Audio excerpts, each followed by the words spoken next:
You know that phrase that goes, if you don't use it, you lose it? Well, I'm learning that that goes for socializing too. And I thought it was just me, but it's not, because I heard from another YouTuber that social anxiety is on the rise. And so it's not just me, it's not just you. Like, it is getting harder to socialize in person with other people.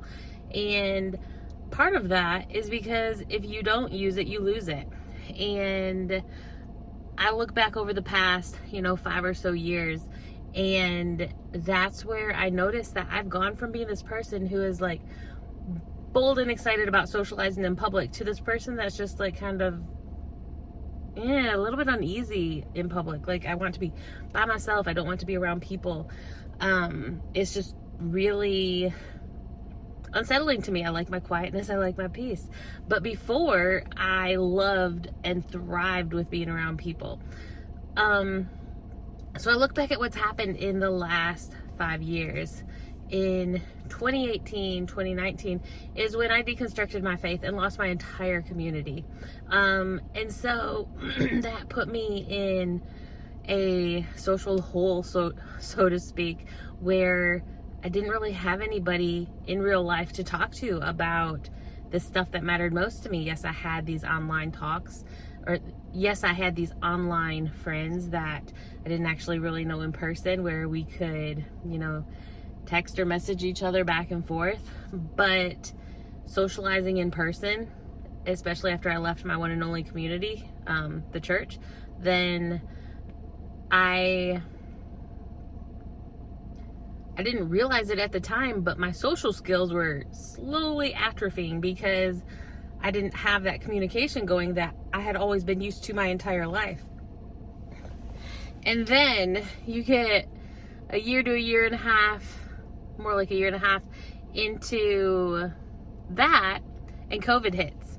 And then what happens with COVID? We are locked up, shut down. Everything in person, in real life, as we had known it, was gone.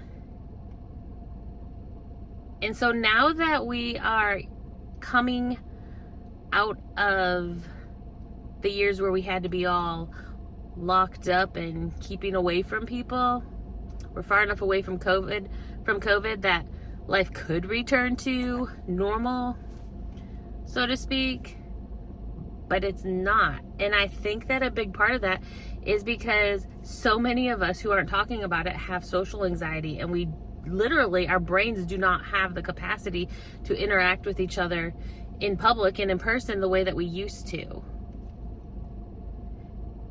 And maybe that's more so for those of us who were deconstructing our religion and going through COVID around the same time.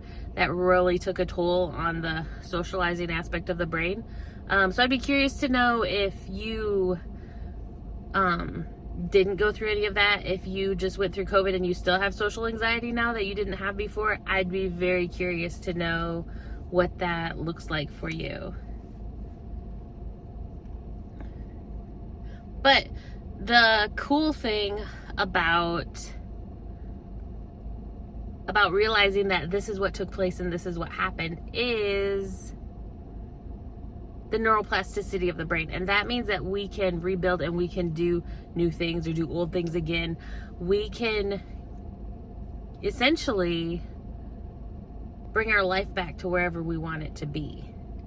It's not going to just be snapping the fingers. It's going to take some work, but we can get to where we want to be. If I want to get rid of the social anxiety I deal with, I can do that by taking baby steps and putting myself back out there in public with other people and doing small things in manageable bites that gets me back to where I was before. Anyway, I thought that was really interesting. If you're interested in knowing more about that, let me know what you're thinking. Let me know what questions you have, and I will do my research and make another video.